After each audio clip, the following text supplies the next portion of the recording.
नमस्कार मित्रांनो, आपल्या सगळ्यांचं या ऑडिओमध्ये स्वागत आहे. मित्रांनो, या ऑडिओमध्ये आपण बघणार आहोत 1500 2026 साठी मोस्ट इम्पॉर्टंट क्वेश्चन फॉर जनगणना. तर प्रश्न पहिला येतो, भारतात पहिली नियमित जनगणना कोणत्या वर्षी घेण्यात आली? तर भारतात पहिली नियमित जनगणना ध्यानात ठेवा मित्रांनो, पहिली नियमित जनगणना जी आहे वर्षी घेण्यात आली मित्रांनो, ती 1881 मध्ये घेण्यात आली. दुसरं जे आपलं राईट आन्सर होईल. भारतात पहिली जनगणना जी आली मित्रांनो, ती 1872 मध्ये आली, हे ध्यानात ठेवा. आणि मात्र 1881 पासून नियमित दरवार्षिक जनगणना जी आहे ती सुरू करण्यात आली. त्यानंतर साधारणपणे दर 10 वर्षांनी जनगणना जी आहे घेण्यात आली मित्रांनो. तर आपण याच्यातले ध्यानात ठेवण्याचे मुद्दे काय आहे, तर 10 वर्षांची जनगणना होती मित्रांनो. आणि पहिली जनगणना जी आहे ती 1872 मध्ये झाली मित्रांनो. आणि नियमित दरवार्षिक जनगणना जी सुरू झाली मित्रांनो, ती 1881 मध्ये सुरू झाली. त्यानंतर प्रश्न दुसरा येतो, महाराष्ट्राची निर्मिती कोणत्या वर्षी झाली? तर महाराष्ट्राची जी निर्मिती झाली मित्रांनो, ती निर्मिती झाली 1960 मध्ये झाली मित्रांनो. तिसरं जे आपला राईट आन्सर होईल. महाराष्ट्र राज्याची स्थापना झाली 1 मे 1960 रोजी जी झाली मित्रांनो. 1 मे हा दिवस जो आहे ते महाराष्ट्र दिन म्हणून साजरा केला जातो. आणि महाराष्ट्राची निर्मिती भाषावर राज्य पुनर्रचनेवर प्रक्रियेत झाली. तर मित्रांनो, हे मुद्दे ध्यानात ठेवा. 1960 या वर्षी जे महाराष्ट्राची निर्मिती झाली मित्रांनो, आणि 1 मे रोजी झाली मित्रांनो. तर 1 मे रोजी जे आहे महाराष्ट्र दिन साजरा केला जातो. तर आपला राईट आन्सर जे आहे मित्रांनो या क्वेश्चनचं तिसरं येते. त्यानंतर प्रश्न तिसरा येतो, 2011च्या जनगणनेनुसार महाराष्ट्राची लोकसंख्या किती होती? तर 2011च्या जनगणनेनुसार महाराष्ट्राची जी लोकसंख्या होती मित्रांनो, ती होती 11.24 कोटी एवढी होती मित्रांनो. दुसरं जे आपलं राईट आन्सर होईल. महाराष्ट्राची एकूण लोकसंख्या किती मित्रांनो, ती आहे 11,23,74,333 होती. एवढीची होती ती 2011च्या जनगणनेनुसार होती मित्रांनो. हे ध्यानात ठेवा मित्रांनो. त्यापैकी पुरुषांची संख्या सुमारे किती होती, तर 5.83 कोटी एवढी पुरुषांची संख्या होती मित्रांनो. तर महिलांची संख्या किती होती, तर 5.40 कोटी एवढी जी आहे महिलांची संख्या होती. लोकसंख्येच्या दृष्टीने महाराष्ट्र हे भारतातील मोठ्या लोकसंख्येचे राज्य आहे मित्रांनो, हे ध्यानात ठेवा. त्यानंतर प्रश्न चौथा येतो, 2011च्या जनगणनेनुसार महाराष्ट्राचा भारताच्या लोकसंख्येतील वाटा किती होता? तर 2011च्या जनगणनेनुसार महाराष्ट्राचा जो भारतात वाटा होता मित्रांनो, तर लोकसंख्येचा तो होता 9.28% इतका जो आहे महाराष्ट्राचा वाटा होता भारताच्या लोकसंख्येमधील वाटा. तर दुसरं जे आपल्याला राईट आन्सर होईल. आणि 2011मध्ये भारताची लोकसंख्या सुमारे किती होती, तर 121 कोटी होती मित्रांनो. आणि महाराष्ट्रीय लोकसंख्या भारताची एकूण लोकसंख्येची सुमारे किती पर्सेंट होती, तर 9.28% इतकी होती मित्रांनो. ते दोन मुद्दे ध्यानात ठेवा. तर भारताची लोकसंख्या किती होती, 121 कोटी. आणि ती महाराष्ट्राची लोकसंख्या किती होती पर्सेंटेजमध्ये भारताचे एकूण भारतामध्ये, तर 9.28% इतकी होती मित्रांनो. त्यानंतर प्रश्न पाचवा येतो, 2011च्या जनगणनेनुसार महाराष्ट्राची लोकसंख्या घनता किती होती? तर 2011च्या जनगणनेनुसार महाराष्ट्राची लोकसंख्या घनता जी होती मित्रांनो, ती होती 365 व्यक्ती चौरस किलोमीटर एवढी होती मित्रांनो. पर किलोमीटरला 365 लोक राहत असे त्याचं हे मिनिंग होईल मित्रांनो. दुसरं जे आपल्याला राईट आन्सर होईल. 2011च्या मध्ये महाराष्ट्राची लोकसंख्या घनता 365 व्यक्ती प्रति चौरस किलोमीटर एवढी होती मित्रांनो. 365 आपल्याला ध्यानात राहतं, एका वर्षाचे दिवसाहून आपण ध्यानात ठेवू शकतो. 365 असे ध्यानात ठेवा मित्रांनो. लोकसंख्या घनता म्हणजे प्रति चौरस किलोमीटर क्षेत्रात राहणाऱ्या लोकांची एकूण संख्या असते मित्रांनो, हे बी ध्यानात ठेवा. त्यानंतर प्रश्न 6वा येतो, 2011च्या जनगणनेनुसार महाराष्ट्राचा साक्षरता दर किती होता?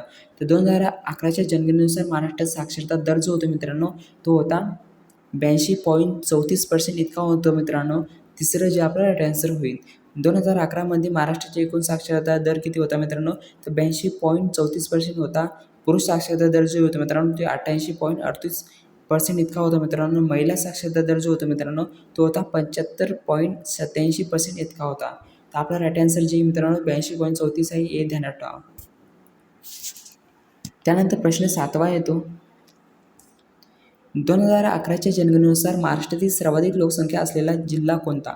तर 2011च्या जनगणनेनुसार महाराष्ट्रातील सर्वाधिक लोकसंख्या असलेला जिल्हा जो आहे मित्रांनो, तो आहे ठाणे जिल्हा आहे मित्रांनो. कोणता जिल्हा आहे, तर ठाणे जिल्हा आहे मित्रांनो, हे ध्यानात ठेवा. ठाणे जिल्हा जो आहे महाराष्ट्रातील सर्वाधिक लोकसंख्येचा असलेला जिल्हा आहे. 2011च्या जनगणनेनुसार तत्कालीन ठाणे जिल्हा महाराष्ट्रातील सर्वाधिक लोकसंख्या असलेला जिल्हा होता. त्यावेळी ठाणे जिल्ह्याची लोकसंख्या सुमारे किती होती, तर 10 कोटी एवढी होती मित्रांनो, 10 लाख कोटी एवढी होती मित्रांनो, ध्यानात ठेवा मित्रांनो. आणि 2011मध्ये पालघर जिल्हा ठाणे जिल्ह्यातून वेगळा करण्यात आला. तर हे मोस्ट इम्पॉर्टंट जे वाक्य मित्रांनो 2014मध्ये जे आहे पालघर जिल्हा जो आहे ते ठाणे जिल्ह्यातून वेगळा करण्यात आला होता मित्रांनो. तर मित्रांनो लोकसंख्या की महाराष्ट्रातील सर्वाधिक लोकसंख्या असलेला जिल्हा कोणता आहे तर ठाणे. त्यानंतर प्रश्न 8वा येतो 2011च्या जनगणनेनुसार महाराष्ट्रातील सर्वात कमी लोकसंख्या असलेला जिल्हा कोणता? तर 2011च्या जनगणनेनुसार महाराष्ट्रातील सर्वात कमी लोकसंख्या असलेला जिल्हा जो मित्रांनो तो आहे सिंधुदुर्ग जिल्हा आहे मित्रांनो. पहिलं जे आपलं राईट आन्सर होईल. 2011च्या जनगणनेनुसार सिंधुदुर्ग जिल्ह्याची लोकसंख्या महाराष्ट्रातील जिल्ह्यामध्ये सर्वात कमी होती मित्रांनो. आणि जिल्ह्याची लोकसंख्या सुमारे किती होती तर 8.49 लाख एवढी होती मित्रांनो. तर हे ध्यानात ठेवा, जे आकडा ध्यानात ठेवा मित्रांनो 8.49 लाख एवढी होती मित्रांनो. त्यानंतर प्रश्न 9वा येतो 2011च्या जनगणनेनुसार महाराष्ट्राची सर्वाधिक साक्षरता असलेला जिल्हा कोणता? तर 2011च्या जनगणनेनुसार महाराष्ट्रात सर्वाधिक साक्षरता असलेला जिल्हा जो मित्रांनो तो आहे मुंबई उपनगर आहे मित्रांनो. 2011च्या जनगणनेनुसार मुंबई उपनगर जिल्ह्याची साक्षरता दर सर्वाधिक होती मित्रांनो. आणि त्याचा साक्षरता दर सुमारे किती होता तर 89.91% इतका होता मित्रांनो. त्यानंतर प्रश्न 10वा येतो 2011च्या जनगणनेनुसार महाराष्ट्राचा लिंगानुपात किती होता? तर 2011च्या जनगणनेनुसार महाराष्ट्राचा लिंगानुपात जो होता मित्रांनो तो होता 929 एवढा होता मित्रांनो. दुसरं जे आपलं राईट आन्सर होईल. महाराष्ट्रात 2011च्या जनगणनेनुसार लिंगानुपात 929 महिला प्रति 1000 पुरुषामागे किती महिला होते तर 929 जे मित्रांनो ती महिला होती. लिंगानुपात म्हणजे मित्रांनो 1000 पुरुषामागे महिलांची संख्या किती असते एवढी होती. तर किती होती मित्रांनो 929 होती. हे आकडा ध्यानात ठेवा मित्रांनो. दुसरं जे आपलं या क्वेश्चनचा आन्सर येईल. त्यानंतर प्रश्न 11वा येतो 2011च्या जनगणनेनुसार महाराष्ट्रातील सर्वाधिक लोकसंख्या कोणत्या जिल्ह्यात होता? तर 2011च्या जनगणनेनुसार सर्वाधिक लोकसंख्या जी होती मित्रांनो ती ठाणे जिल्ह्यात होती. या क्वेश्चन जे आपण पाहिलेला आहे 2011मध्ये ठाणे जिल्हा लोकसंख्येच्या बाबतीत महाराष्ट्रात पहिल्या क्रमांकावर होता. त्यानंतर पुणे आणि मुंबई उपनगर हे प्रमुख जिल्हे होते. जिल्ह्याच्या सीमा बदलल्यामुळे आजच्या आकडेवारीशी तुलना करताना जनगणना वर्ष लक्षात ठेवणे महत्त्वाचे आहे. ते बी ध्यानात ठेवा मित्रांनो. त्यानंतर प्रश्न 12वा येतो 2011च्या जनगणनेनुसार महाराष्ट्रात शहरी लोकसंख्येचे प्रमाण किती होते? तर हे जो क्वेश्चन आहे मित्रांनो हा इम्पॉर्टंट क्वेश्चन आहे. तर 2011च्या जनगणनेनुसार महाराष्ट्रात शहरी लोकसंख्येचे प्रमाण जे होते मित्रांनो ते होते 45.22% इतके होते मित्रांनो. दुसरं जे आपलं राईट आन्सर होईल. 2011मध्ये महाराष्ट्रात सुमारे 45.22% लोकसंख्या जी शहरी भागात राहत होती. महाराष्ट्रात शहरीकरणाचा दर भारताचा एकूण सरासरीपेक्षा जास्त होता. त्यानंतर प्रश्न 13वा येतो मित्रांनो 2011च्या जनगणनेनुसार महाराष्ट्रात ग्रामीण लोकसंख्येचे प्रमाण किती होते? 2011च्या जनगणनेनुसार महाराष्ट्रात ग्रामीण लोकसंख्येचे प्रमाण जे होते मित्रांनो ते होते 54.78% इतके होते मित्रांनो. तिसरं जे आपला राईट आन्सर होईल. महाराष्ट्रातील सुमारे 54.78% लोकसंख्या ग्रामीण भागात राहत होती. ग्रामीण लोकसंख्येचा मोठा भाग शेती व संबंधित व्यवसायांशी जोडलेला होता. 2011च्या जनगणनेनुसार महाराष्ट्रातील सर्वाधिक लोकसंख्या घनता कोणत्या जिल्ह्यात होती? तर 2011च्या जनगणनेनुसार महाराष्ट्रातील सर्वाधिक लोकसंख्या घनता जी होती मित्रांनो ती मुंबई शहरामध्ये होती. पहिले जे आपलं राईट आन्सर होईल. मुंबई शहर हा क्षेत्रफळाने लहान पण अत्यंत दाट लोकवस्तीचा जिल्हा होता. 2011च्या जनगणनेनुसार त्यात लोकसंख्या घनता 20,980 व्यक्ती प्रति चौरस किलोमीटर एवढी होती मित्रांनो. त्यामुळे महाराष्ट्रातील सर्वाधिक लोकसंख्या घनता मुंबई शहरात होती. तर मुंबई शहर जे आहे मित्रांनो महाराष्ट्रात सर्वाधिक लोकसंख्या घनता असलेले जिल्हा मित्रांनो पहिलं जे आपलं राईट आन्सर होईल. त्यानंतर प्रश्न 15वा येतो भारतात जनगणना साधारणपणे किती वर्षांच्या अंतराने घेतली जाते?